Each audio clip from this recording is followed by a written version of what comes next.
Connecting. Are we there?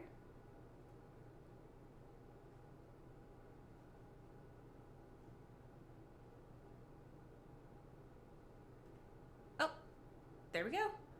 And we are live, ladies. Ah! Hello, everyone, and welcome to the Written Melanin Chat. Wherever this day may have found you, we are so glad that you are here. My name is CM Lockhart, better known as Chelsea, and I'm here with LaKase Marie Cousino and Bethany C. Morrow. And as always, we are here on the Melanin Chat to add some melanin to your pages. And today, as you guys can tell, we are interviewing Bethany C. Morrow. She is the author of the upcoming A Song Below Water, which releases on June 2nd. And LaKase and I have the pleasure of interviewing her and talking to her about all things writing and reading related. And we have been talking to her for the last couple of minutes. And you guys, this is going to be great. Okay? That being said, we have read A Song Below Water because we were lucky enough to get advanced reader copies. So this conversation may have light spoilers for the book, but nothing heavy, so you can watch safely. Cool? Great. Here we go, ladies. I'm excited to be here. Let's go.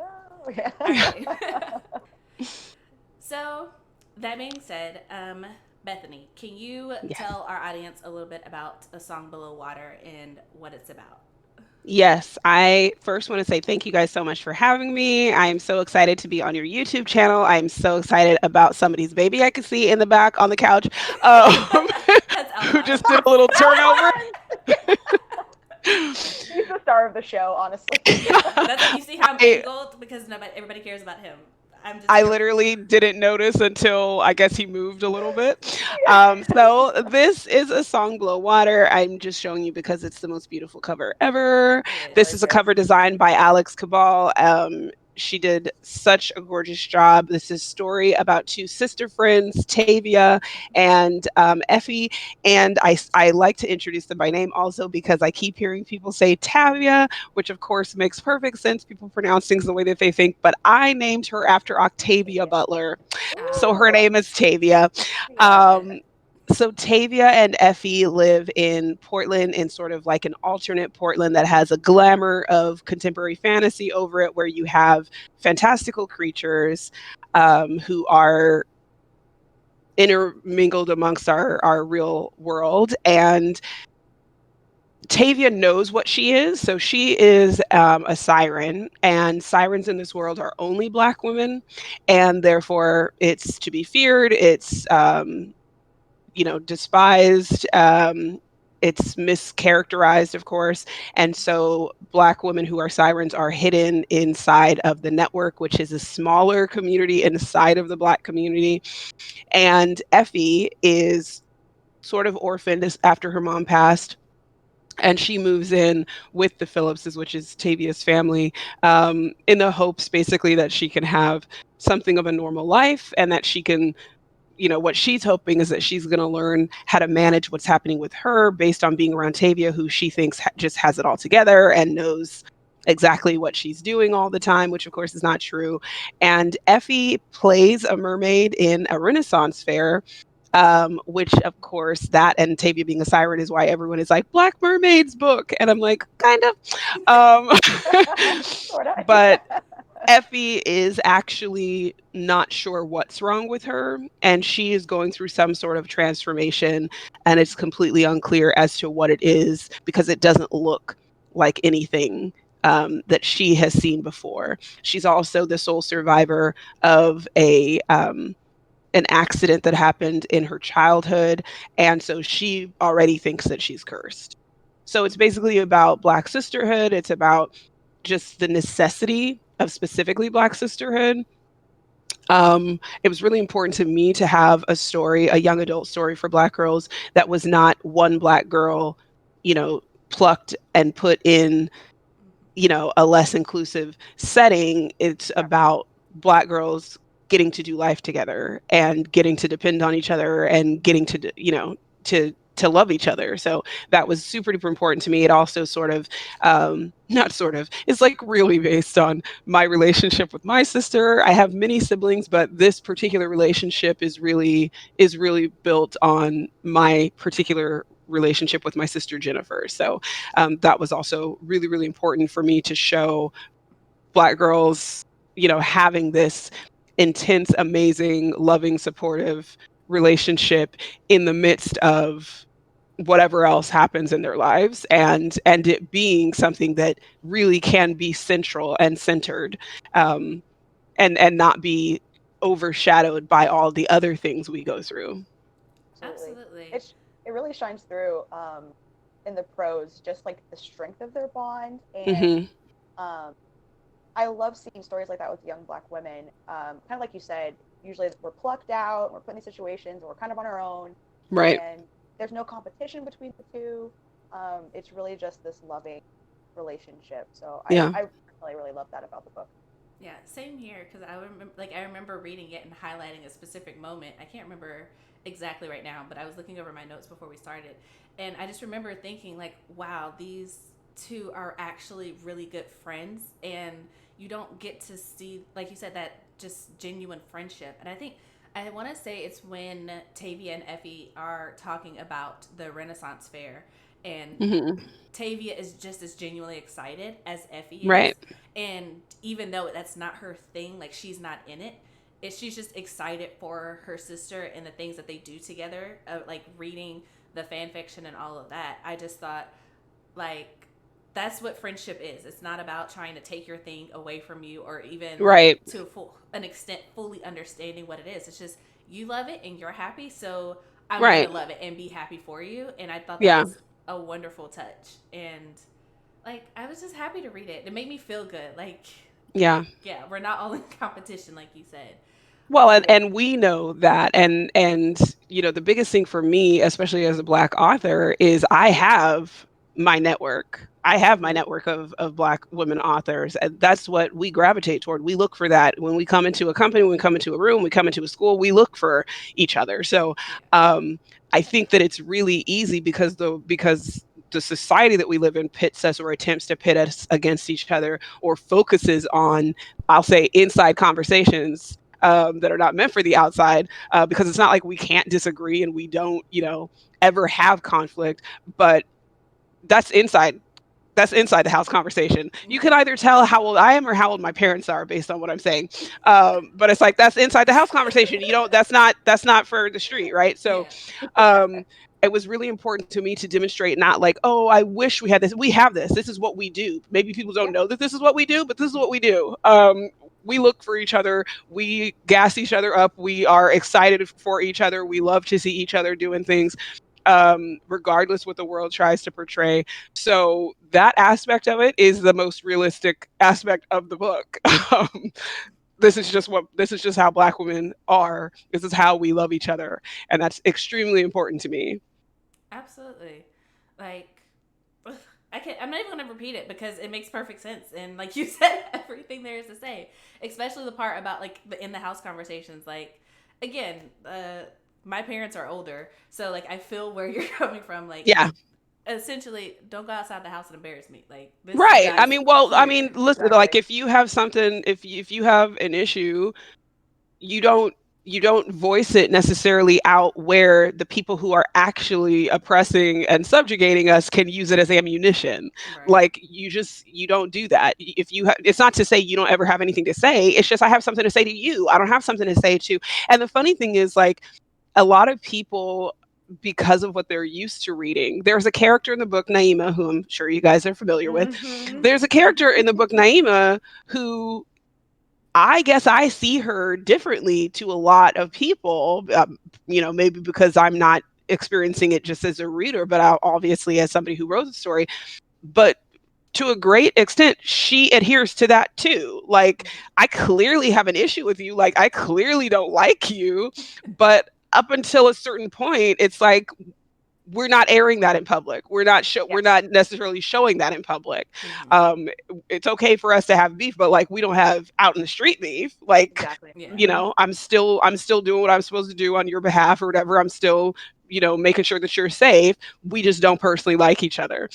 So I do tend to think Naima gets, for anybody who hasn't read the book, she is. I don't say she is an antagonist because spoiler alert, the antagonist is white supremacy. So For life. I'm just like, Spoiler alert. Clutch my spoiler. pearls. Like it's a scandal. So the character though who a lot of people will likely see as an antagonist is Naima, and she also is a magical black girl. She is an Oloko.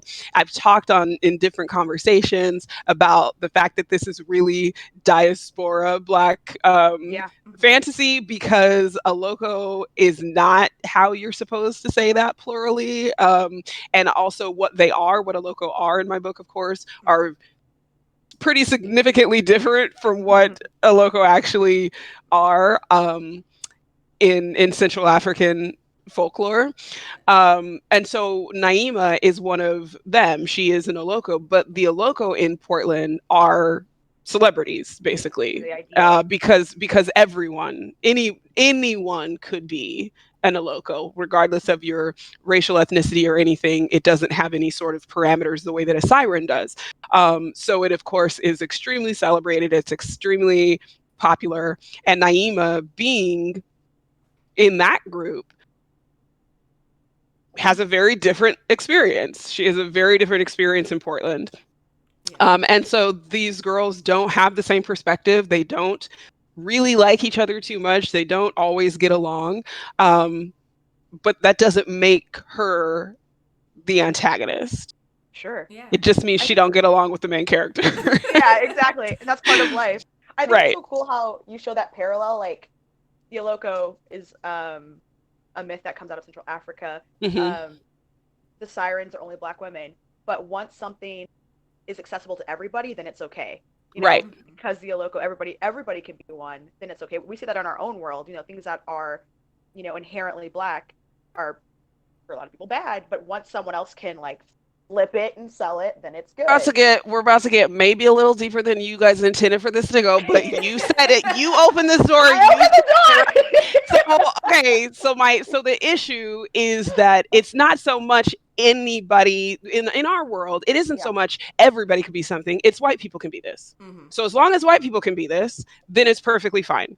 The problem with sirens is that only black women can be it. So despite the fact that we're violent against sirens, and despite the fact that it's a dangerous thing to be and they have to be hidden, how dare you?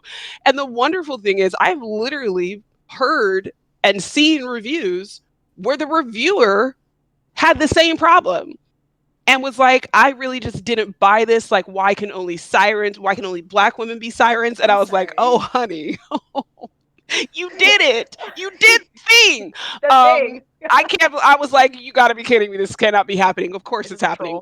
Yeah. I mean, but it literally, I don't know if these are trolls, because these are people who have pretty thoughtful reviews, but they are hitting up against this thing that they do not like, which is, why can you do something and I can't do it? Because whiteness is, and I've talked about this on a lot of different stuff, you know, whiteness is not a heritage. It's a conglomeration of power. So whiteness is exclusionary by nature. It's exclusionary. You can't just say you're white. Like, you have to be inducted into whiteness, and that takes a certain period of time as different now white, you know, heritage is found. So because whiteness is inherently exclusionary, that's the way that everything else is perceived. It's not true, but that's the way everything else is perceived. So when we say Black Lives Matter, you hear only Black Lives Matter. But blackness isn't exclusionary. Whiteness is exclusionary. So the way the vitriol and the hate and the violence that we receive is because we live in a white supremacist society. And since whiteness is, quote unquote, the supreme, however we think about whiteness and whatever whiteness does, we just assume that's what everybody else is doing. And that's why in this world, sirens only being black women is like, that's an offense, that's an affront, regardless of the fact that what you're going through is not something anybody wants to go through.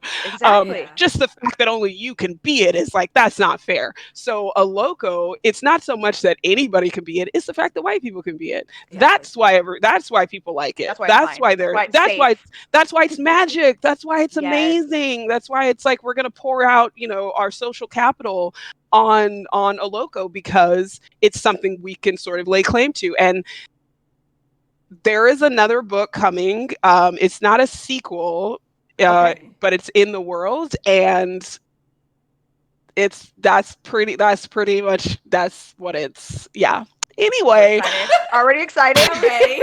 Like, okay, continue. Like, what can you We tell are us about? excited. and I'm literally thinking, like, what can I tell you? It comes out next year, so it's not like you have to Okay. wait a long time. Okay. Okay. But it very much is about, on one hand, it's about when you, I have a, I'll say multiracial son, Mhm. because what even are things? And I have always raised him as a black boy because I'm a black mama. Obviously, I have a black child, right? Yeah. And that in itself is like its own thing. Like, you got a black mama, you're black. But but It one really of the is. things is, a lot of people who are sort of caught in the middle, or experience these sort of like varying sort of experiences with identity, based on how society treats them. A lot of people don't know that, sadly, it's like, if you have to find out you're black from somebody who's not black, 9 times out of 10, that's a traumatic experience. Mm. Yeah.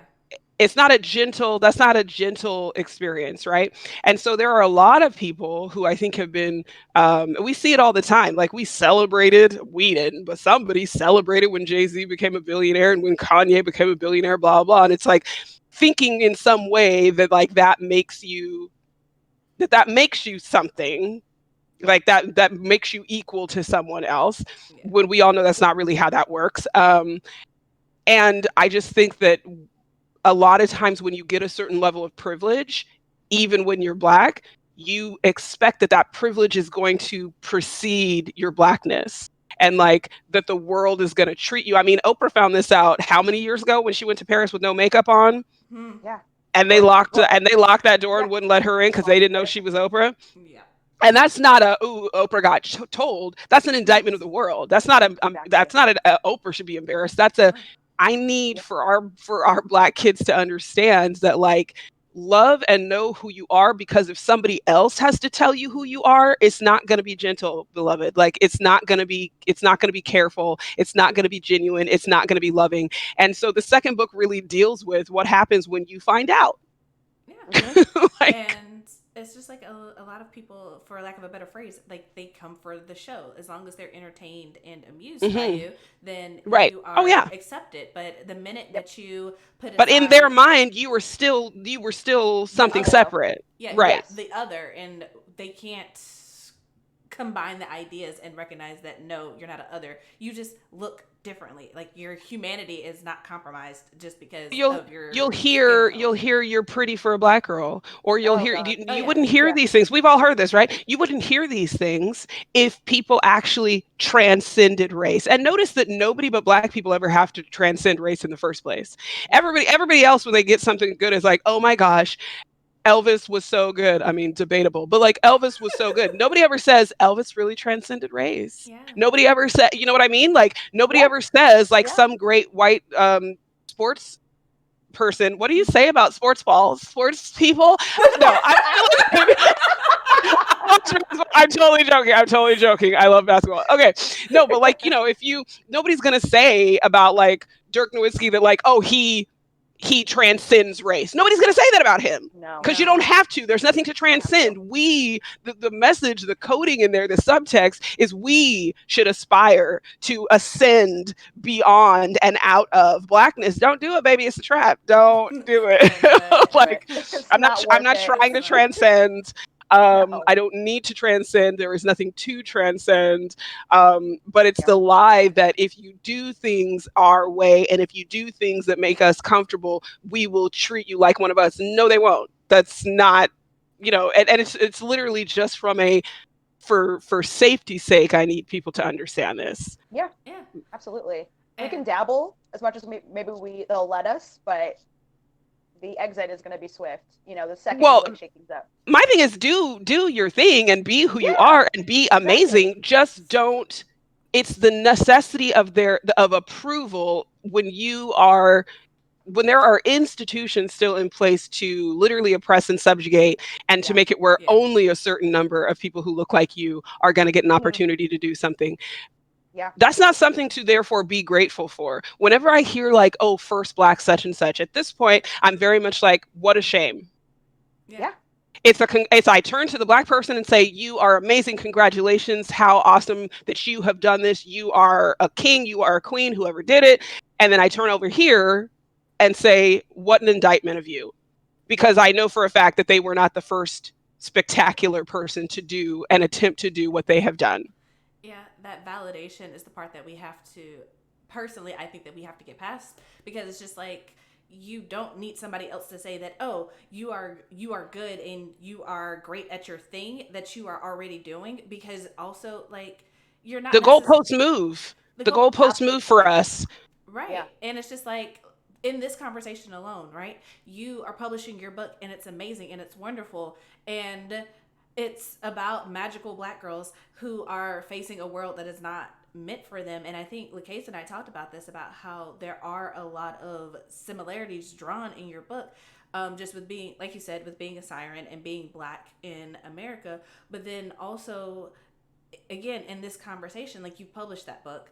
If, like, we're both authors, we wanted to publish a book in that same realm, we would very most likely, if we wanted to go to the traditional publishing route, being told, oh, that's great, but we already have a book that Mm-hmm. talks That's about this. that's what it is. Whereas, Yep. The slot's like, full. it's on Did Twitter. you see my tweet? Okay, so the tweet that About I that Stephanie I Meyer. yeah, that everybody is. Well, I said SM because I don't care enough to talk about. I want people to know what I'm talking about, but you Yeah. you're not going to suddenly not be trash just because nostalgia. Anyway, so the point is, my tweet was about publishing being like, oh, sorry, marginalized creator, we already have our one fill in the blank story, and then Yeah. coming over here and being like, oh, you want to write the same book 3 times? Go Absolutely, for it. Go for it. we'll publish, and we're not even talking about like, It's the oh, same book it's 3 another times. it's another paranormal romance, and there's all these paranormal romance. We already know they did that because that was like, we all had to live through that of it all. Now everything's going to be paranormal romance. That basically there was no room for any of us to tell a paranormal romance Uh-huh. story, but there was room for a million paranormal romance stories. Yeah. But literally paying the author to retell that story a third time. From a The different perspective. perspectives ain't. I'm the jig is up. I can't. And I'm not. And some people are taking real offense and being like, oh, but things can matter to us and blah blah. You can't rehab the author, and you can't give publishing a pass on what you Nope. very obviously are seeing happen and the obvious disparity, because I am extremely happy. Here's a problem with hypervisibility. Black Americans are hypervisible, and therefore people think we get attention, and they think attention like equates to resources, access, help, anything. It does not. Hypervisibility is just what it sounds like, hypervisible. That's all, right? So right now, I'm extremely happy to have like a dozen Black women, probably not quite a dozen, but almost, right? So like a good group of Black women writing fantasy. Um, and we do our Zoom talks and we keep up. And just in case people don't know, we talk. Anyway, so um, I love it. the problem is, because you're used to having none, or because you're used to having one or two, people want you to be grateful for 10. They will still have 100,000, Yeah. but Mm-hmm. they want you to be grateful for 10. We're not. Mm-hmm. We're coming in stronger numbers. We're coming in waves. We're opening doors behind us. We're pulling people through. Absolutely not. 10 is not enough. 20 is not enough. Like, I don't think people understand what equity means. Because if we were asking for equity, you would have to stop publishing for a pretty long time before we could even get there. Yeah. My gosh. Yes.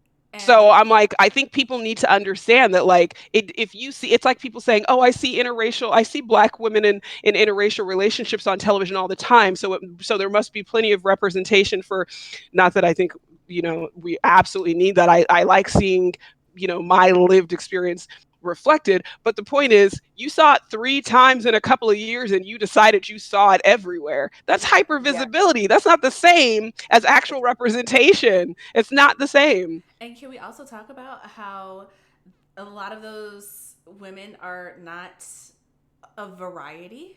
of black First of women? all, what we're saying is that dark skin and brown skin black women exist, and you can't repeatedly have families with a dark skinned husband and a dark skinned son, and sometimes even a brown mama, and keep coming out with daughters who are racially ambiguous, because it's an intentional.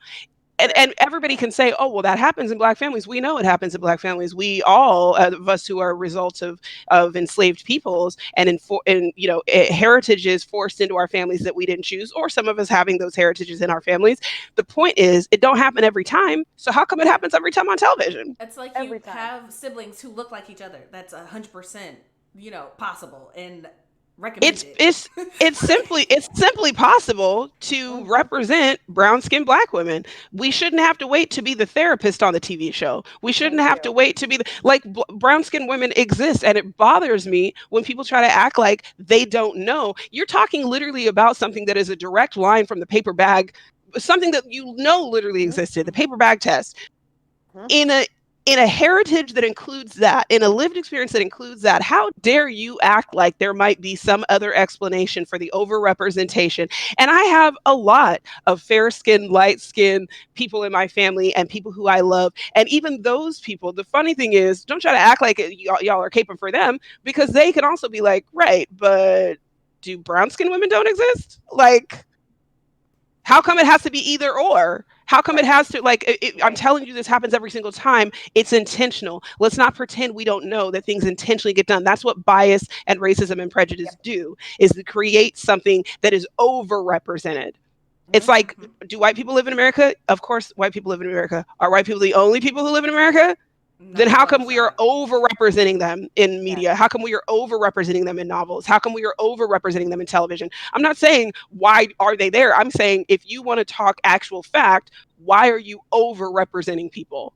Yeah. That's an intention. That's intentional. Incredibly. I get so tired of the preference conversations, or we can't talk about that. I know. I'm a sociologist. We can't talk about preference. We can't talk about preference. That's ridiculous. I'm like, until you get to the point where you've actually deprogrammed, until you actually acknowledge what socialization looks like and what propaganda looks like and everything that you've ingested, until you get to the point where you can actually interrogate and purge yourself of those things intentionally, and that you've actually done that, don't talk to me about preference. If your preference looks like what white supremacy prefers, is it your preference, beloved? Is it? Bethany, take us to church. I said we were I can't with the preference conversation. Well, I'm just saying, if your preference does the work of white supremacy, beloved, you need to ask yourself some serious questions. That's where we're at. Thank you. And really quickly, just joining this conversation, I just want to let you guys know that Bethany is just dropping knowledge left and right. I was going to say, the live chat, the live chat hasn't even asked a question. They're just like, this conversation is great. Yes, so much knowledge. I keep looking down because I have the chat in my lap. They're just they're loving it. Yeah. So hi everybody. Oh, my mom said she agrees with you, Bethany. Just thank you. I love moms. Me too. Oh, they keep the world going. There's nothing right, Black mamas. Oh my gosh, they're unstoppable. Really quick, just swerving back for a quick second to the book. That's why we need to have an entire other conversation about the Black experience. Well, I mean, we have to have more. But I really wanted to know. I love research. I live for research. Yeah. And there is just a wealth of mythological information in this book that you slip in pretty well. So I was just wondering what the research process was like for you. This is so there really wasn't any research from the mythological standpoint. Number one, because any mythology that is in the book that isn't intentionally changed is the result, like I said, of socialization. I've been encultured with this all of my life. So the other thing, and I've talked about this before as well, is we are allowed to, when something becomes normalized, you're allowed to play with it. And people don't assume it's because you don't know what the right one is. It's because, oh, you're doing a new cool take. So when you have overly Western exposure to mythology, that's not the part that people question. Why did you say this? If I say something about sirens only being Black women, everybody is very familiar with some rendition of sirens. And so they'll be able to make the connection from my voice is power to, oh, it's a statement on the powerfulness of Black women's voices. A loco is actually what I did my research on. Mm-hmm. And the reason that would be difficult for people to see is because I intentionally changed it. And like I said, it's sort of the telephone effect of the diaspora, where these girls live on the West Coast of the United States. They have no connection or known sort of like lived experience connection or ties to the continent, or even to the South of the United States. And so their experience as Black Americans is what my experience was. And that's why I wanted to write West Coast Black American Girls, because we exist. And it is a very, different growing up experience. And I'll say it's a different cultural experience, but something I love about Black culture is it is super resilient. And you go anywhere in the United States and ask people some stuff they did as kids or watched as kids or listened to as kids, and you're like, we have a curriculum. I don't know how we transmit it. I don't know how we transmit it to each other, but I love it because it's like, of course I know what that is. Of course we listen to that. Of course I watch that show. Choo Choo 7, of course I watch that show. So it's like it was just, it's like we have this oral tradition. We have this, just a tradition of keeping certain things relevant and alive in people. And that's why when I do sensitivity reads, I'll read something where it's like, okay, there's a Black kid and they're a film buff, but they're only talking about movies that white people have seen. And I'm like, you're telling me this is a Black kid who's a film buff, and they're not talking about Crooklyn? And they're not talking about Vampire in Brooklyn, and they're not talking about. I'm like, I'm sorry. We watch we are familiar with your culture, and we are completely fluent in your culture, and we have our whole own thing going on over here. So a part of authenticity, it would be, yeah, if this is a Black kid who's a film buff, I'm expecting him to know some Robert Townsend. I'm expecting him to be talking about Julie Dash. I'm expecting him to, right? I'm like, people really don't know how thorough it goes, like how deep it goes in our culture, regardless what part of the United States you're from. So with the loco, I wanted to do something like a telephone effect, where if you were told something, from people who were told something, what might the end result of that look like? And particularly if it was popular enough to keep being retold, then it probably is going to shed some of those more negative stigmas in order to be retained. And so I did a lot of research into Central African folklore for Boloko, and then obviously made them a loco, but I didn't use everything I found. It was more for me to do the transition that I wanted to show from this starting point of actual folklore to what I wanted it to end up as. Wow. I love talking to you, but I feel like your answers are like, I have to sit and I have to think about it before I respond. Well, I'm glad. I hope I am making sense and everybody could understand. I'm still trying to find, because I would love to be able to actually see the chat. So I'm trying to now find the video on my own phone. If you click the link, if you see me looking down, I hit the link, but it opens in like Safari, and it won't go to YouTube for some reason. Oh, okay. Interesting. I have no experience with Apple products, so I cannot help you with that. It's only this phone is the only Apple. Listen. I'm a PC girl. I feel you on that, Love wholeheartedly. But I have a couple of questions for you, because I know we're talking about the book, but I also wanted to ask you, what is your writing process in general? Because A Song Below Water is not the only book you've written. It's not the first book that you've written or published, because you also have Mem, you also have Take the Mic. So, what is your writing process? But I know Take the Mic, you were, I want to say, editor? Did I get that right? Yes. So I contributed a short story to it, and I was the editor for it. So my writing process has changed. I think number one, when you're on contract, you might find that whatever your writing process was, it might change. I think right now my writing process has changed because of COVID and just like sort of persistent distraction.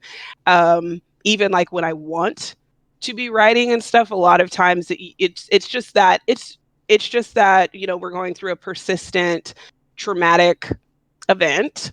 Yeah. And I think that people aren't necessarily giving themselves the space that they need to understand, like, it's not you being unproductive, it's literally you're going through something that has not been experienced by pretty much anybody living today. And I find that there's like a portion of my brain that's dedicated solely to reminding me what reality is, and that this is really happening, and that this is because when you're in your house and everything's fine in your house, and your family is safe and you have food and toilet paper, a lot of times it'll be like, oh, see, it's just working from home. No, I work from home. This isn't working from home. This is Totally very different. different. Yeah. And so I do, it takes a lot of bandwidth that I'm used to having at my disposal. And I just want people to be gentle with themselves in that regard. So like, if you are a writer, if you're an aspiring author right now, and it's like, this would be a great time to get my book written. Okay, if you can, Yeah. but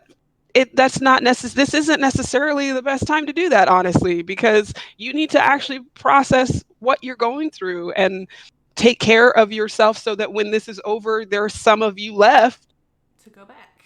to go back and do that work that you want to do. So I really am not about hustle Twitter. I'm really not about wake up and grind Twitter.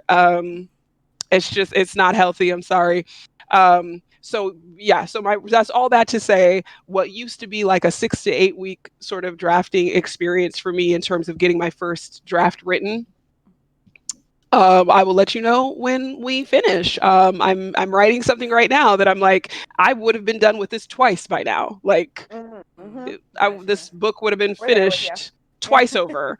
But what I typically do, if I were trying to think back on what used to be typical for me, it's like I'm very concept driven.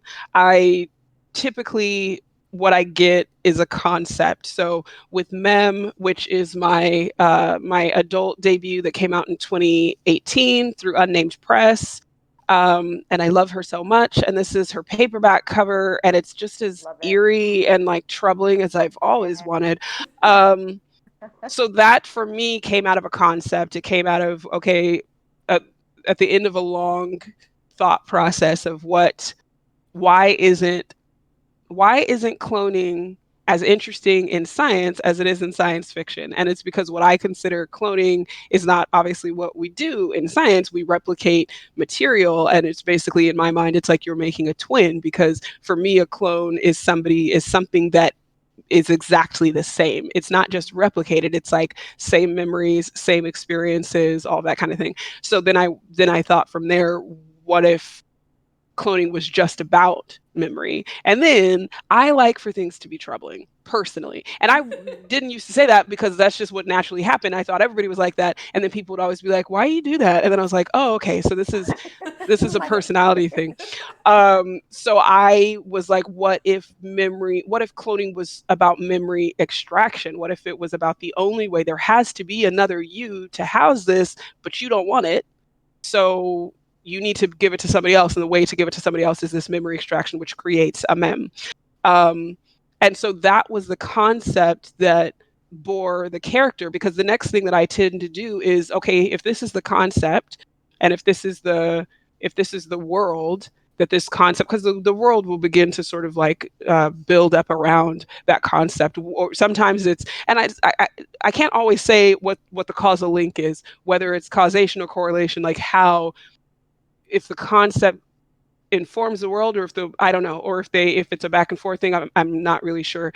But once that happens, my next question tends to be, who would be the most interesting person in that world? And that's where I think a lot of speculative fiction, when it loses me, is that's not the most interesting person in this world. So with Mem, very quickly, I was like, the most interesting person in that world would be a mem. And it would be a mem that defies the definition of being a mem. It would be the only mem who defies, and that's the most interesting person. So that's the person you begin to build and form and see in your mind. And with the song Blue Water, the concept was, I literally said to my sister, my voice is power. And then I was like, that sounds like something a siren would say. And then I was like, okay, that sounds like something a Black woman, would say, because, okay, Black women are sirens. And then, of course, the most interesting person in that world is going to be a Black siren. A young girl who is a siren and who is aware that she has power in a world that is responding violently to her power at the same time as it's trying to gaslight her and tell her she doesn't have any power.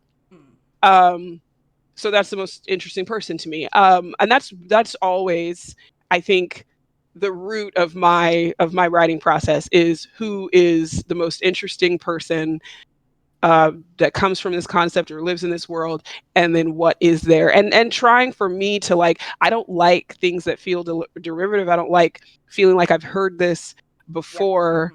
I don't like, I guess, our very restrictive Western idea of how stories work and how stories are told, and where the conflict, where the climax happens, and how far into the book specifically such and such should happen. And I don't. Yeah.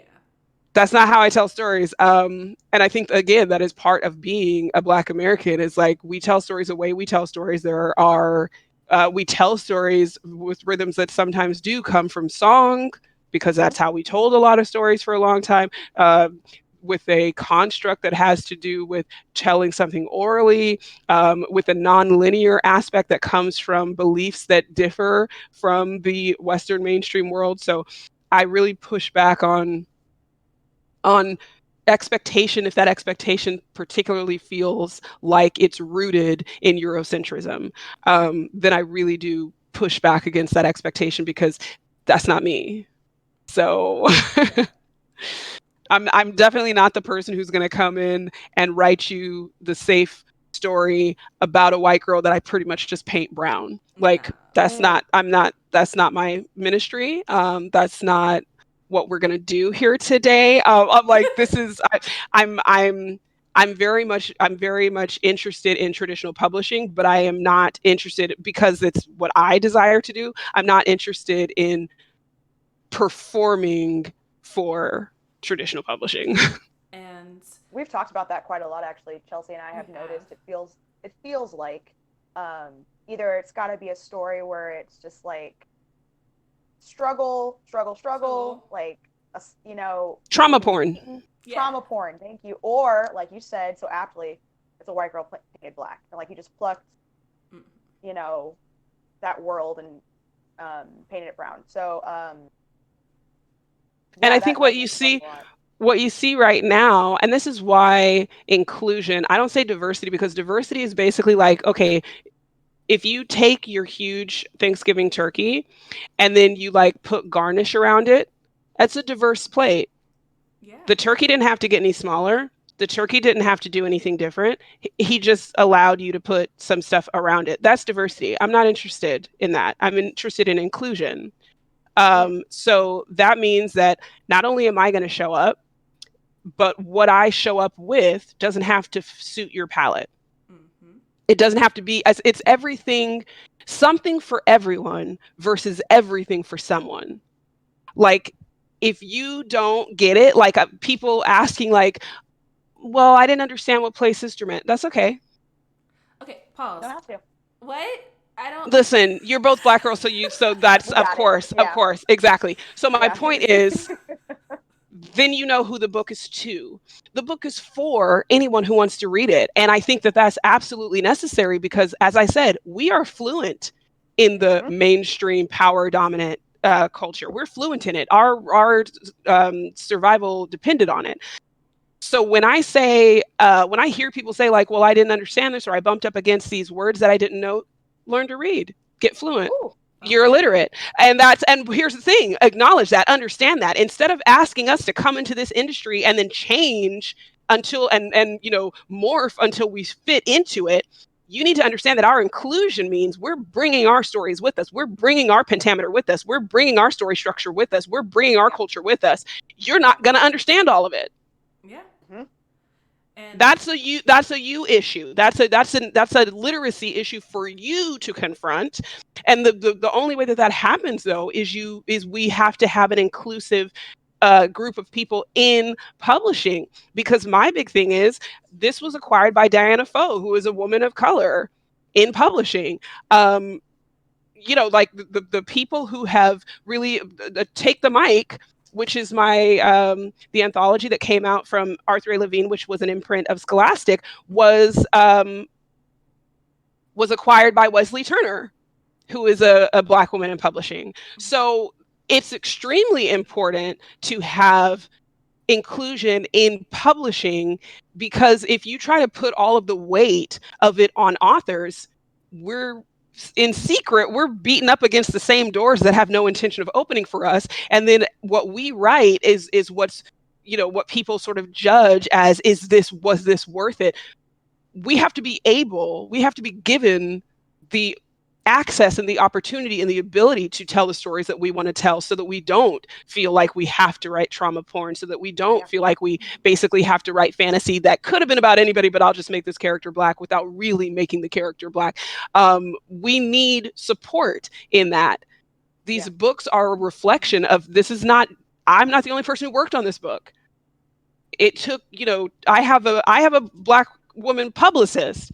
That makes a huge difference, because the places that I'm getting to talk about my book, the fact that like the importance and people understanding how important the way they look on the cover was, and being able to choose a cover artist who was able to reflect my vision, and her being a woman of color, and the art director being a Black woman, all of that stuff is super duper important. Did we lose her?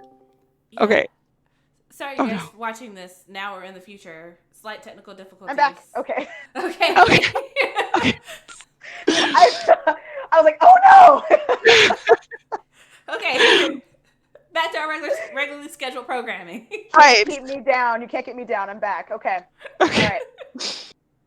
Oh no. Okay. So what I'm saying is that it's not the onus, a lot of times improperly gets placed on authors of color, and we need support, and we require the same support that white authors have in publishing, which are whole teams, whole publishing imprints, whole houses, and we need to be fighting for and pushing for inclusion there, so that we get to do what we need to do, and so that when we send it, somebody gets it who understands it. There's somebody in the room who can be like, yeah, this is important. And okay, you don't understand it. It's not because they did this wrong. It's because you don't understand this lived experience. And that's something you need to grapple with. We don't need to change it. You need to grow. Right. And that's what I was going to say. Like, I wish it was more of a thing where even if you don't understand, it's fine. Acknowledge that you don't understand, but don't say that it's a bad thing because you don't understand. That's not how white supremacy works. White supremacy says, I don't understand this, so it's wrong. So it's not about me, so it's wrong. Yeah. Right. And I'm saying it's forced. Yeah. And I'm saying that that's the thing that we have to acknowledge, because even though, like, here, I want your book. Like, even, I think I said this before to LaKase, like, it's not necessarily what I thought I was getting into, but it's something that hit me differently than I thought it was going to hit me. And I appreciated that so much, because it's just like, you don't get stories like the one that you wrote very often. And when you do, you just kind of want to shout it to the rooftops, like, hey, read this book. It's actually, it's honest, it's real. Like, you can relate to these characters. It is a different type of story than the type of story that you were used to seeing and used to reading. And it's just like one of those things where it's like, if we want more books like this, it's like, we have to change I know, and it's like a very lofty thing because, like you said, white supremacy is a very real thing. It's a thing that we live with, and it's why things are the way that they are. And we have so many people who don't even want to acknowledge that it's a thing, and they just kind of want to brush it off and be like, "Oh no, we live in America, and it's a land of opportunity, and everybody has a chance, and yada yada yada, bullshit, But whatever." we're dying disproportionately from a virus. So I wonder how that works. Right. So my thing that I always want to make clear though is I am never lecturing people of color to do something different. Right. I am never telling people of color, this is not your problem. This is not your fault. This is not your flaw. I am saying I challenge and will continue to challenge and am constantly challenging publishing and white people in publishing to look at yourself and look at the system that if you believe everything and mean everything that you're saying is going to require you to do something different. So I never want it to come across as me saying, okay, black people, I'm not like, I just saw something supposedly where Michelle Obama was saying she was actually not upset at Trump voters. She was upset at people who didn't show up to vote for an illegitimate person who lost the vote. And that pissed me off because I'm like, you of all people should know you don't come to the black community. This is how this system works. We are always the marginalized, the victimized are always simultaneously powerless and have the power to be at fault for the thing that's institutionally wrong. And I really hope that somebody totally just like took what she said out of context and misquoted. I read the thing that was shown and it don't look like it. And that's not cool. But she is friends with George W. Bush, so do with that what you will. So I'm just saying, you don't get to take a people who are actively suppressed and oppressed and then blame them for white supremacy doing its purpose. Like, how does that work? How is it our fault and we're also victim to it? Like, that does not make any sense. So I'm never saying, hey, black people, if you want more of this, you better buy all these books, because I know that even if you did that, that's not going to change stuff. It's never been a question of, well, black people don't buy. Black women have a power, in a consumer power unmatched. Okay. So if it was all about, do you want to make the most money you can make, you guys would be catering to us, particularly in television and film, constantly. The fact that you don't means there is more at play than money. Yeah. So don't make it about like, oh, well, if we would just show up and do our part. That's not what we're talking about. We're talking about an institution of injustice, and it needs to be called out into the light, obviously, but without making it sound like we are at fault for it.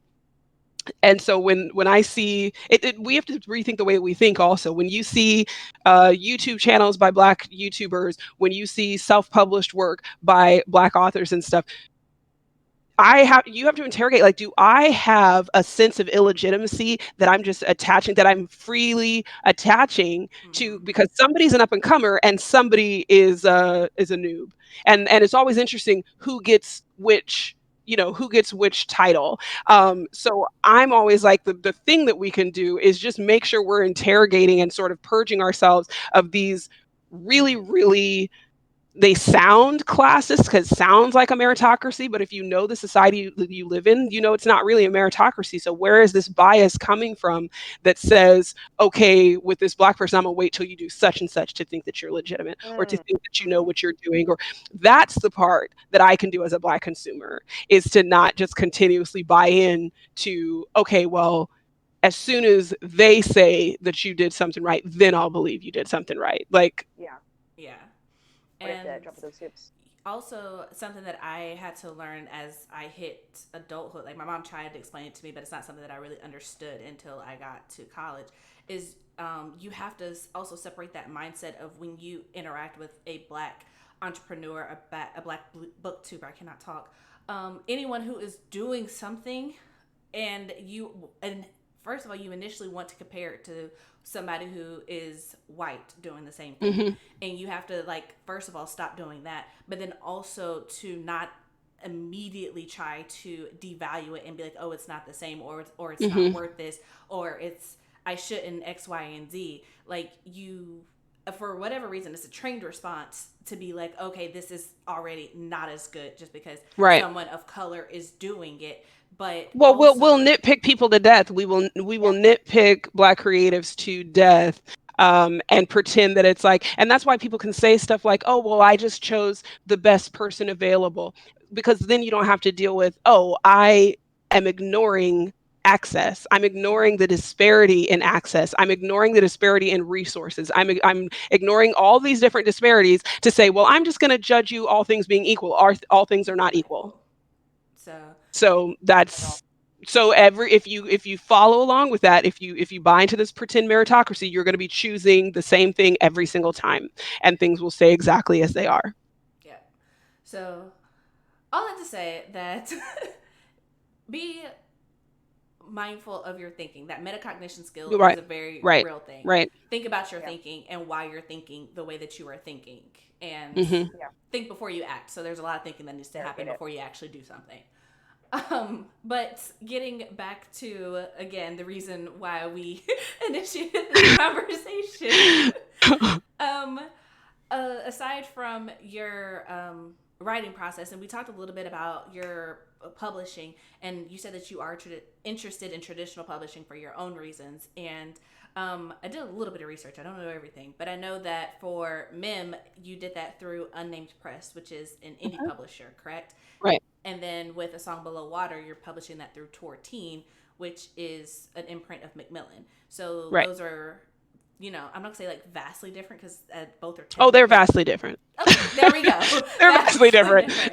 Yeah. So I know that specifically, I'm gonna shout out the Naked Firefly because she watches our channel all the time, and she's a friend of ours.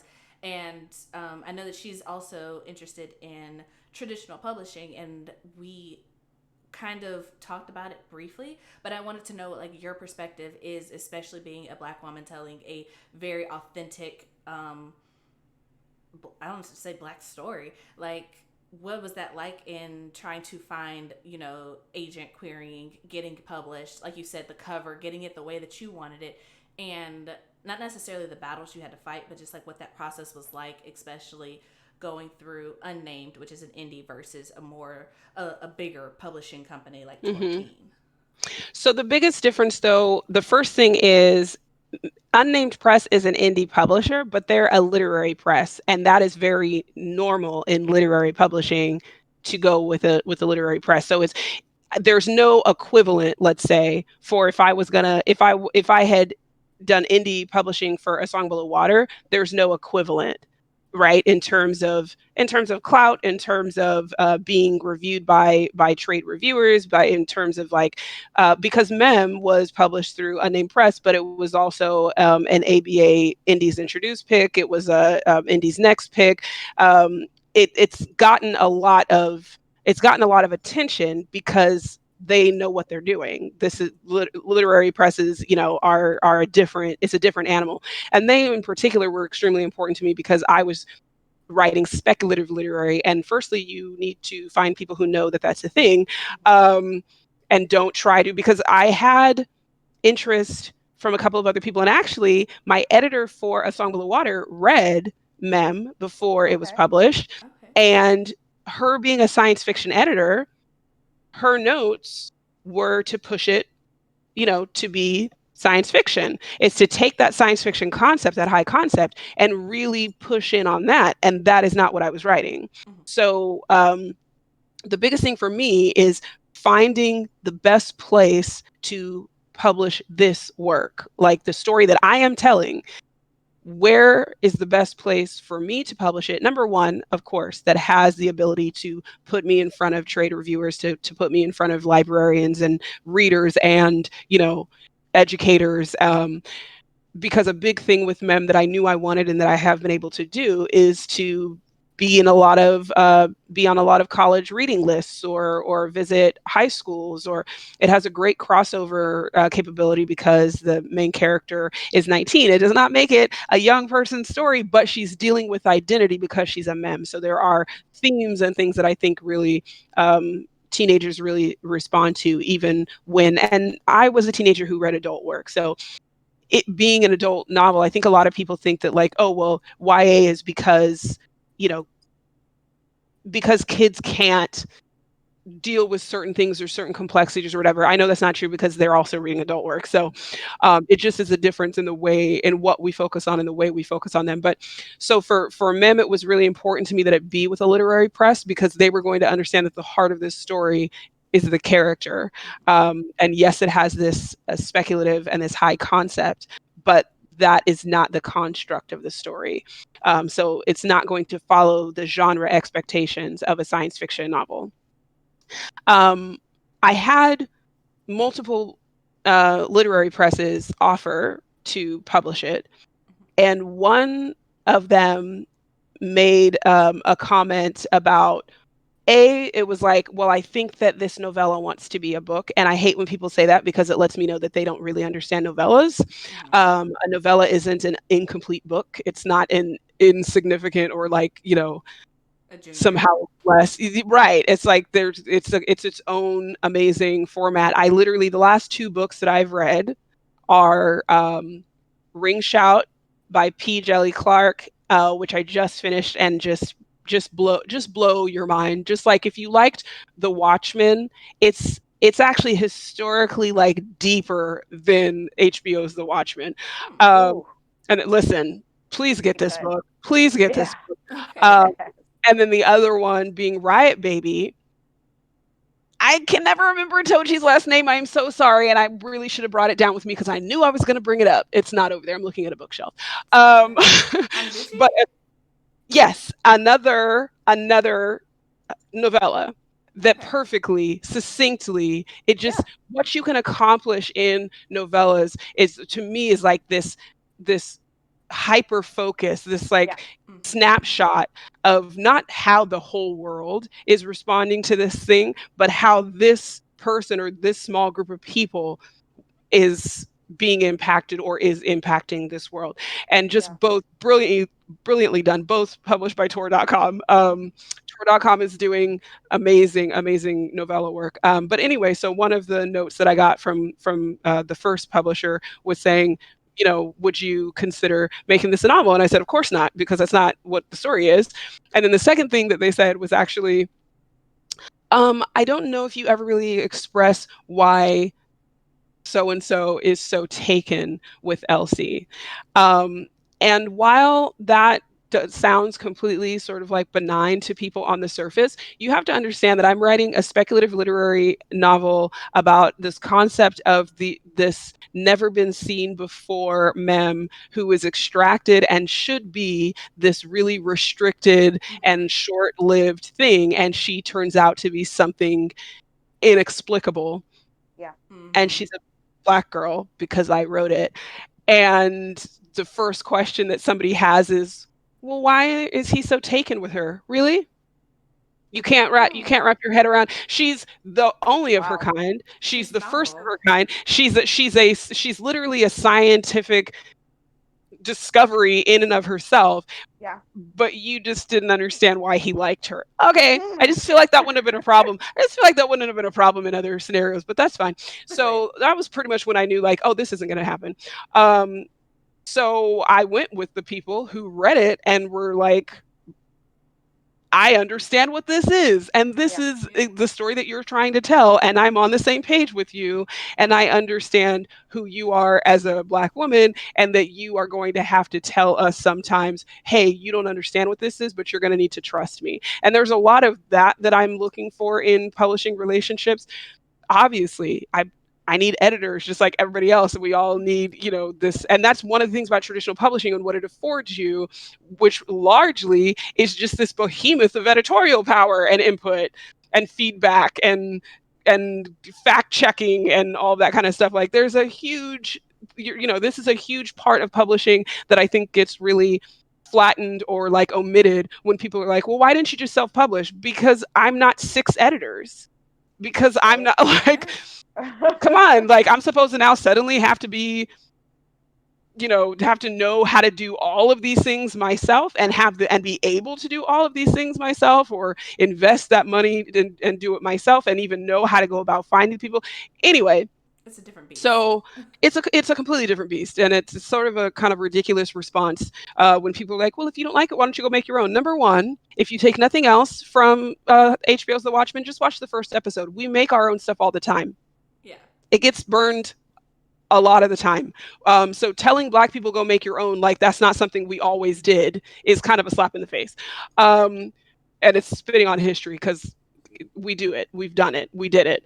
Anyway, we constantly, I cannot stand it. But you'll hear it from your own also, because history has been written by the victor. So a lot of people don't even know how many times their ancestors, or literally just like their parents' generation, built something to see it burn, to see it taken. So don't play with me. Anyway, so with the song Below Water, I was querying that when I already had accepted my offer of publication from Unnamed from Mem. And number one, that meant that I was kind of doing it a lot more slowly, but I'd already decided to do it really deliberately. I'd been querying for 5 years solidly. I queried some before that, but I queried for 5 solid years. So yeah, and the things that I saw in that time, come on. And why it took 5 years. Come on, we know these things. So by the time it got to the point, and that's why I went out and was like, okay, I know what I want from Mem. I know that this is a story that I'm not willing to rewrite to genre expectations. I know that the best bet for this kind of book, therefore, is going to be a literary press, and therefore I'm going to, and that was a whole full-time job of finding, I was already familiar with certain ones, of course, because I read a lot of that fiction. But finding out who has a distributor, who is getting nominated for things, who is getting reviewed where am I seeing their work, and that was a really big part of even querying Unnamed Press. But when it came time to do A Song Below Water, I had the benefit of sort of like taking my time because I was also busy with this other thing, and I queried. I would say not widely, because I have queried widely before. And I knew that this was another one of those books that was like, you either get it or you don't. If you ask me as an agent why only Black girls are sirens, we're done. Like you're not the right representative, because there are certain things that everybody always acts like, well, discourse is good and conversation is good. Absolutely not. That's not always true. There's not something legitimate to be talked about every single time. I don't have to explain my humanity to every single person who asks because of discourse. Like, come on. And also, if you don't get it, and I do get it, the effort and the energy and the emotional labor I would have to put in to bring you up to speed for what? So anyway, so I got several offers for A Song Below Water, and it was really, really important to me looking at people who had Black women clients, sold for their Black women clients, because you're going to face a lot of arguments that other people don't see. You're going to get trade reviews that aren't bad reviews, they're racist reviews. And you want somebody who can tell the difference. You want somebody who's going to understand why it's super duper important that they don't whitewash your characters, or even racially ambiguous wash your characters on the cover. You need somebody who is going to understand that those things are legitimate, and I'm not supposed to have to fight all those fights myself. That is why I have an agent. That's part of why I have an agent. So that was super important. So again, tapping into the network and talking to other Black women and asking about their relationship with their agent and things that they had gone through was super duper important in finding the right person. And then, of course, it was a huge boon to be able to send it to a woman of color in publishing who's established, who is done amazing work, as now a 3-time Hugo nominated editor. So that in itself was really amazing. And then obviously having people on the team who were women of color, and specifically Black women, is a really huge thing. So you do have to, unfortunately for us, we can't just be like, oh, I got an offer, so I'm good to go. I have to make sure, because this is a long process. Your book doesn't come out for 1.5 to 2 years, right? So there's a lot that happens in between that time that is going to be very unique to you being a Black woman. And you really have to protect yourself as much as you possibly can, and advocate for yourself as much as you can. But finding the right agent, if you're going to do traditional publishing, is the place to start. And listen, we're not soothsayers. We're not, we can't all foresee the future. So sometimes you're going to have more than one agent too. And that's true of anybody, but you do the research that you can do, and you make the best possible decision intentionally for what you want to create, and finding people who are interested in what you want to create and not interested in trying to fit you into a box. I think it's so cool to hear you talk about this experience so openly, because I'm noticing a thread with all the other authors Chelsea and I have talked to, whether they're traditionally published or self-published or indie published, they have not been able to do it without the help of other Black women. Of course, come on. Black women, mentors, right? Right. Mentors, agents, editors, like that is who was making it happen for all of these authors we've talked to. That's what I mean. Chelsea and I built this relationship, and she's created Brittany Melanin to uplift other Black authors. Like that's the only way it happens. But like you mentioned, if people are going to bar the door, even like they can't do everything. I mean, they're doing their damnedest, but it's just so interesting to hear that. Like, that is an incredible thread to. I think that's a huge part of, for people who don't know what Black culture is. First of all, may God have mercy on your soul. That's a ridiculous thing. But we pity you. Yes. But I pity you. But secondly, a really obvious thing about Black culture is American society will try to teach you rugged individualism. We know better. Yeah. Particularly Black women, we know better. I'm not trying to do it by myself, and I'm not trying to come in by myself. Like the first thing that they gave me that was like, "Hey, do you want to write? Do you want to write such and such?" I'm like, "Sure. Who can I bring?" Like, "Hey, do you want to head this anthology?" "Sure. Here's the people I want to bring with me.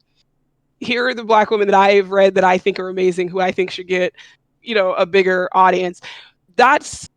I say that's Black culture, but I say specifically there's something unique about Black women, and it's because we have the double bind. And if we only have the double bind, that's a blessing, right? Because of course there are other binds that we can have in terms of like gender identity and sexual orientation and everything else that can be a bind on us. But just being Black and just being women, we already know that we create our solidarity. What solidarity we have, we create. And that's something that I talk about in the song Below Water, where she's like, Black women show up for Black women. And that's it. A lot of the time, most of the time, Black women are who show up for Black women. A word. So, I mean, like, even like in my own life, I'm just like, yep, it's only been like, it's been constant. I remember running, really quick LaKase story. I remember I was running cross country in high school, and obviously I'm like the only Black person I ever meet. And we would run down like the main roads. I'm from Kansas. We were running. You did track and field in Kansas? Yes. All right. Basketball. Yeah, did it. We were running, and an older Black woman hung out her car and goes, "Go ahead, girl." Yeah, I love it.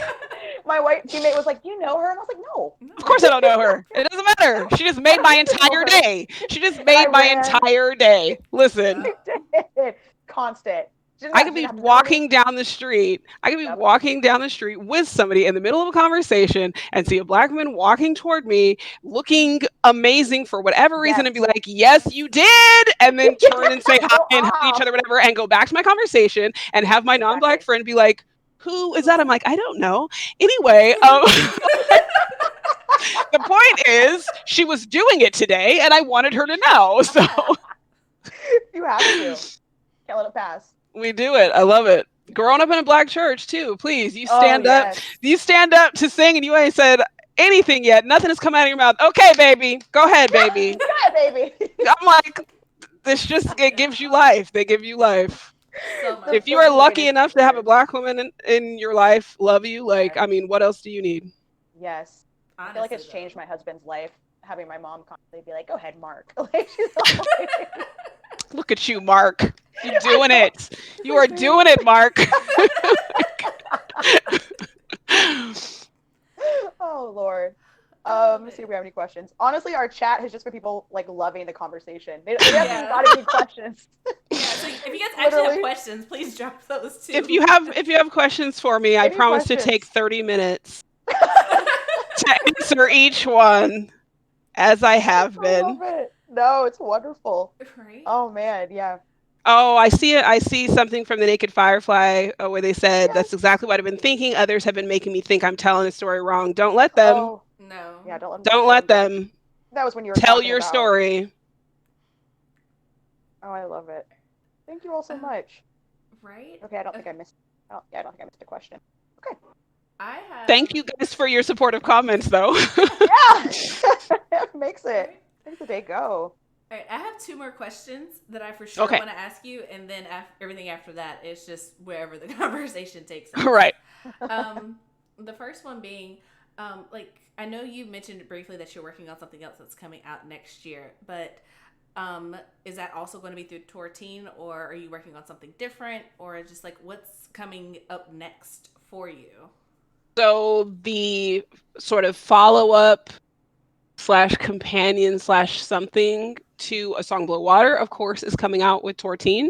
And that will probably be coming out around the same time next year.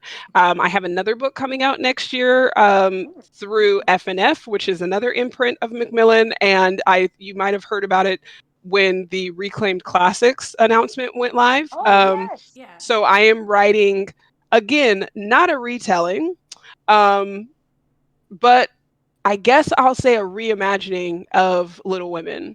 Obviously, a Black family. So it's set in 1863, so it's still set during the Civil War. Obviously, it's not a Northern family. I didn't want to tell an exceptional story or something that would be seen as an exceptional story or something that would be seen as sort of like shying away from the fact that most of us are descendants of enslaved people, as though that's our shame to bear or something. So it is a family that is recently emancipated in 1863 in Roanoke Island, on Roanoke Island in North Carolina. So it's at the Freedmen's Colony. In the book, I'm calling it Freed People's Colony because I don't see why we're calling it Freedmen's Colony. But so the Freed People's Colony at Roanoke Island.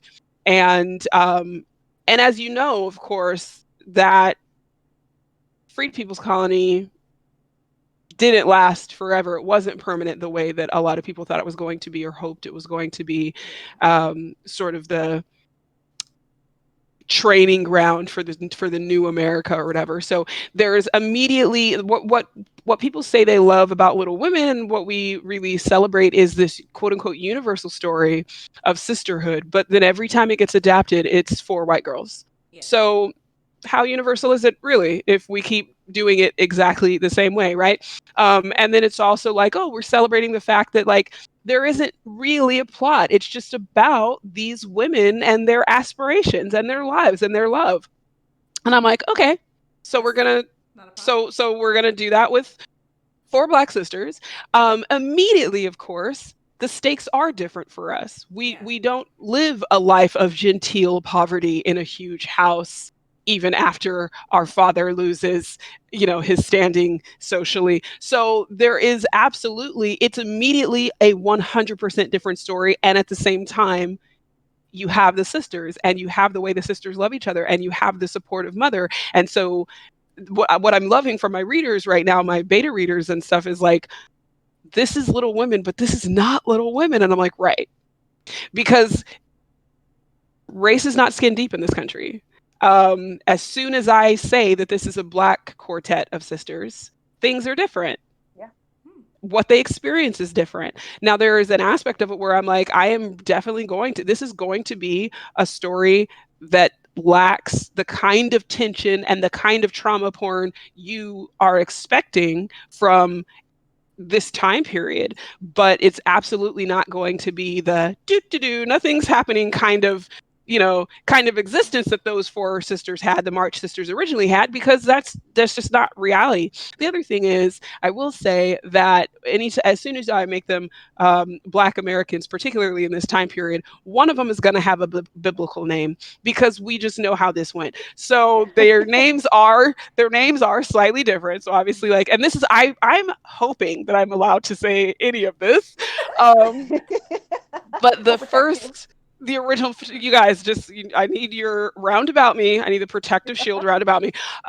So the main girls, of course, in Little Women are Meg, which I believe is short for Margaret, as is the mother's name, and then Jo, which is Josephine, and then Beth, and then Amy. So in what I'm calling right now Free Little Women, you have Meg still, you have Jo, which is short for Joanna, you have Beth, which is short for Bethlehem, because of course it is. Yes. And then you have Amy, which is short for Amethyst. So there are things, and there are a couple of other characters. I don't want to say too much, but there are a couple of other characters that you will immediately, of course, recognize. But I was recently on a panel with Gwenda Bond, and of course, she writes the Lois Lane books, and she was talking about how she goes about making a retelling of something, and the first thing she said she does is to identify the elements that have to be there for it to be identifiable as a retelling, and that's exactly what I did. I said, what has to be in this story for this to be identifiably a Little Women story? And it's actually not much. It's literally the four sisters, the mom, and Lori.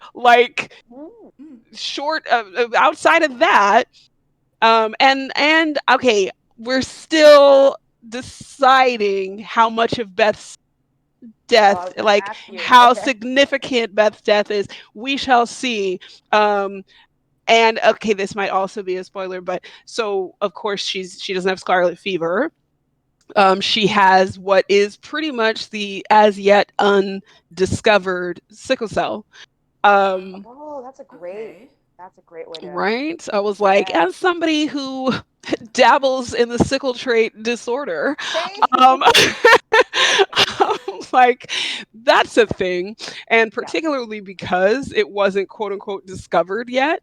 And particularly because it would only be impacting them. What are the different ways that this would have been difficult, and what would you have thought it was? And anyway, so definitely Beth being ill is something that I would have to say is something that has to be there to make it recognizably Little Women. But other than that, they live in North Carolina on Roanoke Island in a freed people's colony, and their concept of their future is that this is going to be a permanent settlement that is going to, change the face of the United States. None of this sort of non-committal abolitionism of the original, where you don't even deal with a single Black person, but this is supposed to be this transcendentalist abolitionist family who doesn't have to actually do anything for that to be the case. Very on brand, actually. Just gonna say it.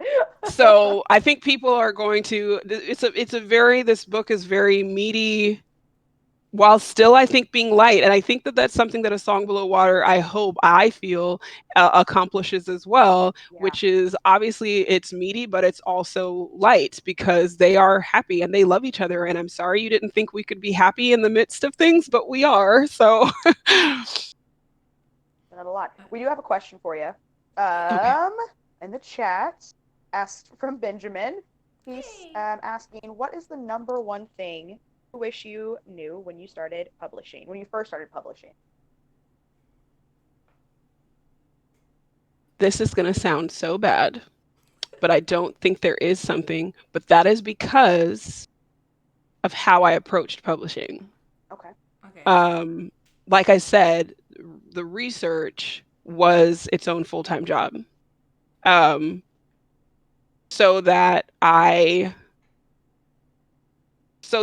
did things that I could be proud of. And anytime I did end up unknowingly going in a direction that is like, okay, this is actually not going to be beneficial to me, I stop.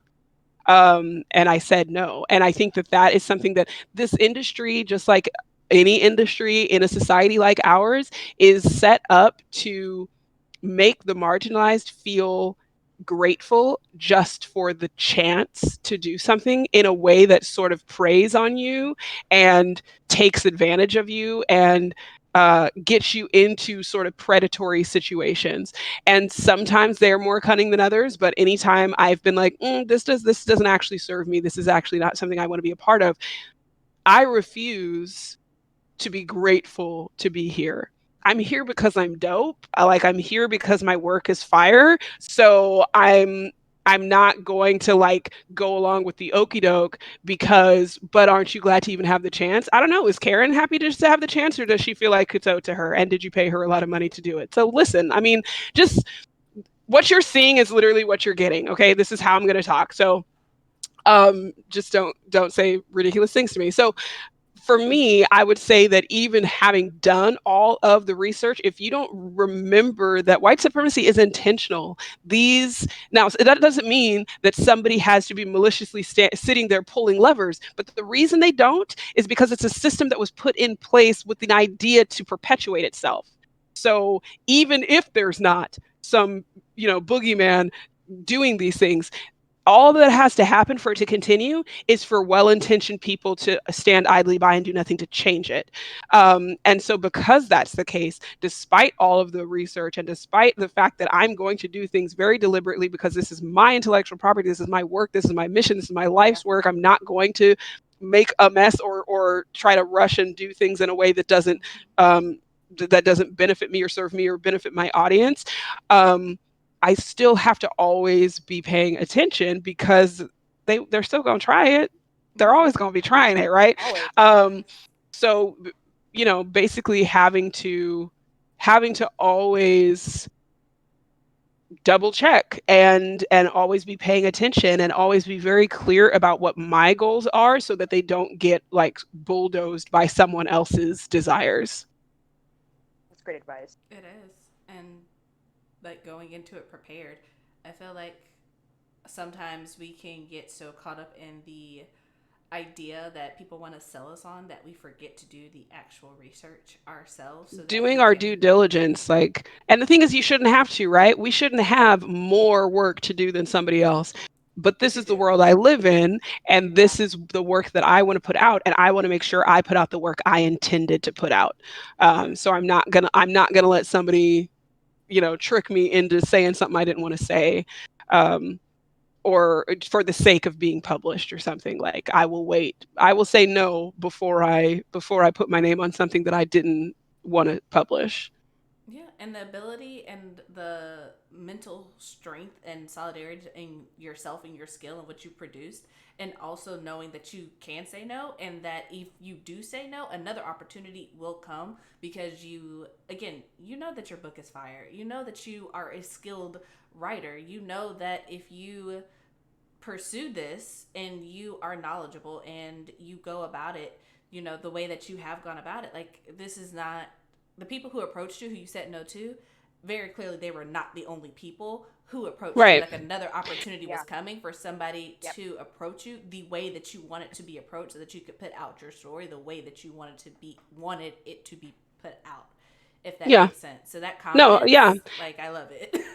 And I do at the same time, I do still want to acknowledge that there are people of color and marginalized people who are creators, who are making amazing work, who are not getting the opportunities. So me getting the opportunities I want does not exonerate publishing. No. Not at all. So if people are wondering why I'm a traditionally published author who is still saying all the stuff that I'm saying, it doesn't exonerate them. You can't do right by me and suddenly be like, okay, now you're perfect. Nope. Yeah. Not true. Absolutely not. The other reason I don't accept things that are not good is not just for me, but because I think about, if I say yes to certain things, that's what they're going to offer the next Black girl. Yeah. Exactly. So if I settle or if I allow, and yes, that requires a constant sort of like mental fortitude that, again, people think Black women are superheroes. They want to think we're superheroes so they don't have to take any responsibility for the amount of pressure and abuse they heap on us. We're not superheroes. I am a human being. And especially in the time of Corona, all of that mental fortitude that maybe came completely naturally to me before absolutely has a cost. It absolutely has a cost to be mentally on your toes all the time like that. So I do want people to know that that's a part of the process, and I do hold people accountable for the fact that that is required of us. Um, but yeah, I'm not going to settle for something that means that the next Black girl has to settle for it.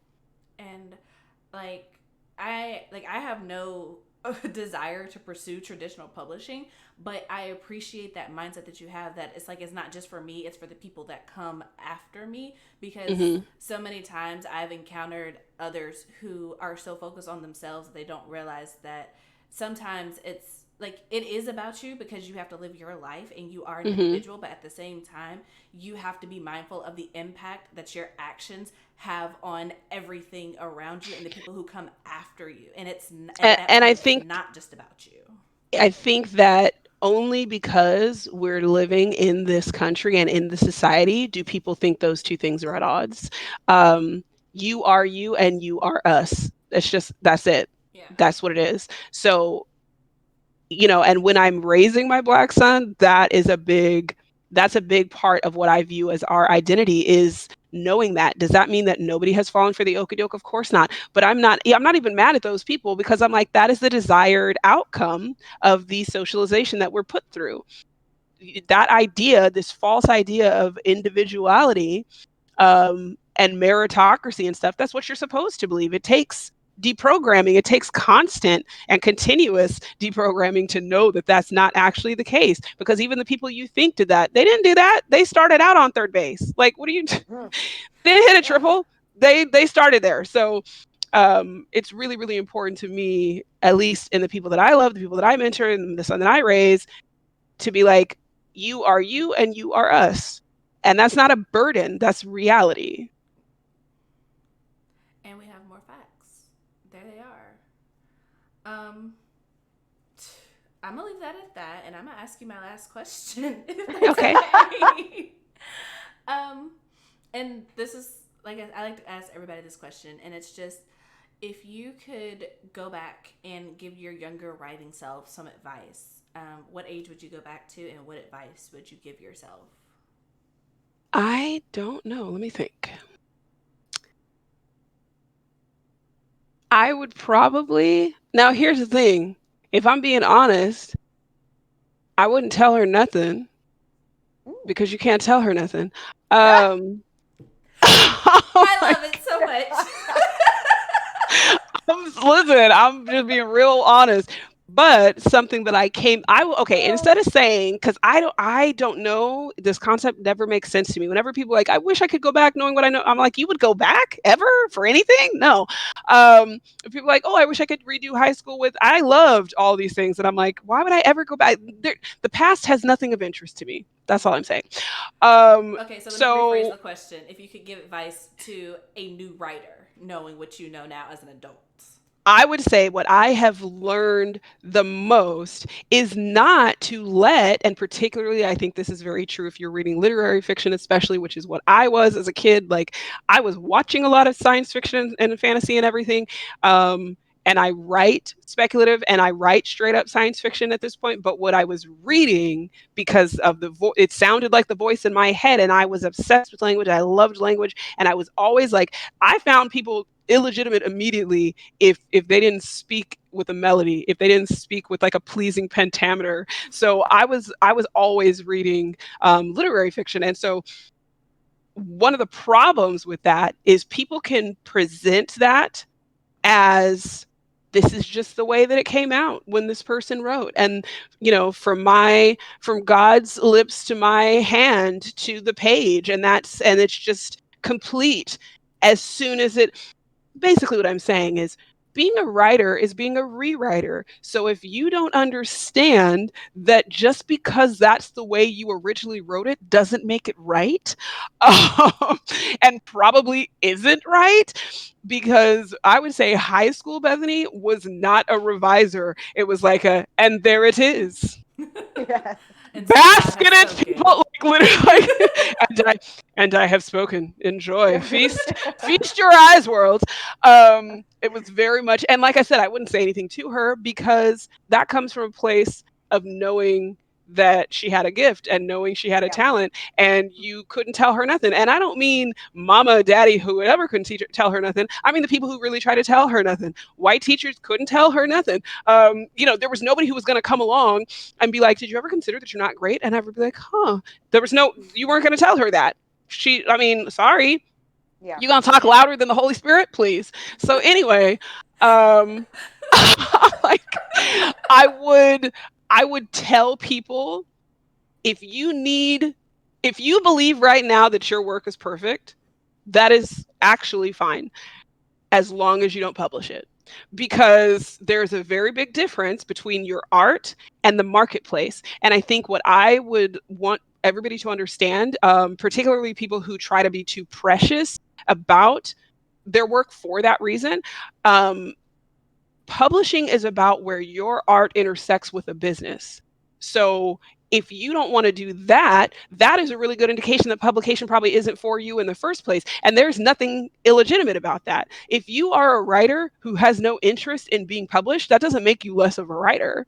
It means that your work is not subject to and is not going to be subject to scrutiny, and that's your choice. But as soon as you intersect with that marketplace, there are going to be industry standards and expectations that are imposed on you. Now, you have to know which ones are inherently problematic. You have to know which ones to ignore. But to a great extent, to a full extent, every single one of us needs an editor. Every single one of us needs probably multiple editors.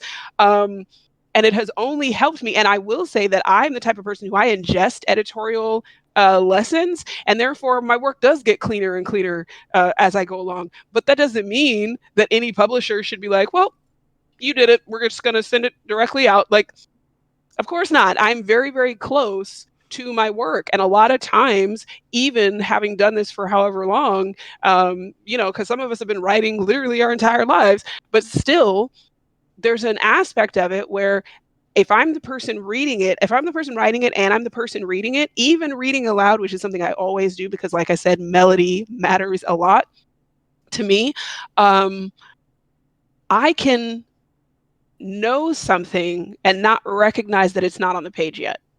Yeah. Because I'm the one who writes it and I'm the one who reads it, I'm filling that stuff in.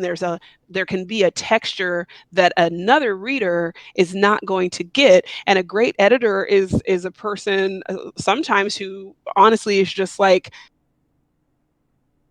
there's some connective tissue missing here, that I know, because you're writing with a confidence of like, this is a fully fleshed out world and thought, but it's not always making it to the page. And having other people to help you identify that so that you publish what you meant to publish is really, really important.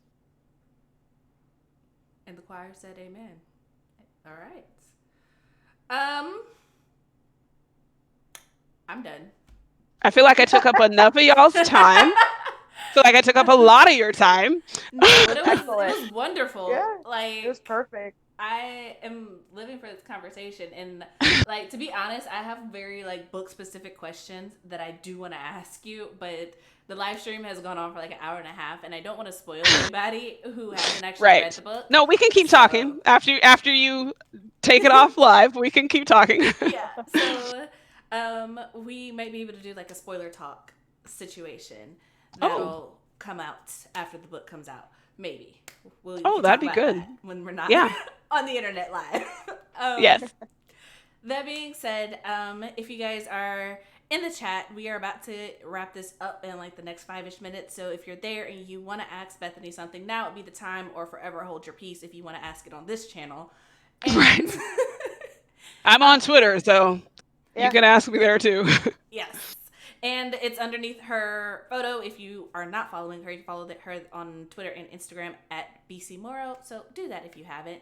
And also, if you haven't, please go ahead and pre-order her book. If you pre-order it, I think before June 1st, you guys get a special enamel pin, and it's gorgeous because it's just like the book, and you're gonna want it. And it's gorgeous. It's and all shout good out if you to pre-order. Tor. Honestly, shout out to Tor for doing that, because that is absolutely amazing. I personally have not often seen something like that done, so it is very dope to be making a limited edition enamel pin of the Black girls on the cover of the book. I love that. Absolutely. Cool. And being someone who's actually read the book, I also suggest that you pre-order it just because it's a really amazing book. And we were talking about this a little bit earlier, but instead of buying her book from Amazon, please go to Bookshop and order it. You can also get to Bookshop from her website, which is BethanyCMorrow.com. It's a great website. Go there, click around, check out Thank her you, other Benjamin. work. Thank you. I saw your comment. Thanks. Yeah, I just shot him. And for everybody who has watched this, thank you so much for tuning in, for hanging out with us, for joining us in the Melanin Chat as we talk to Bethany about her book. You guys are amazing. We will be here next week, same time, doing the same thing. And that is it for this live stream of the Melanin Chat. If you enjoyed it, please tap the like button, subscribe to the channel, turn on your notifications, and then head over to LaKase's channel. Do the same because she's amazing and wonderful, and we love her. And if you're watching this in the future, please leave comments down in the comment section because we live on those. If you have nothing to say, just drop a heart. Those count as well. And that's it. Thank you guys for watching, and until next time, we hope your days are lovely and your books are interesting. Bye. Bye.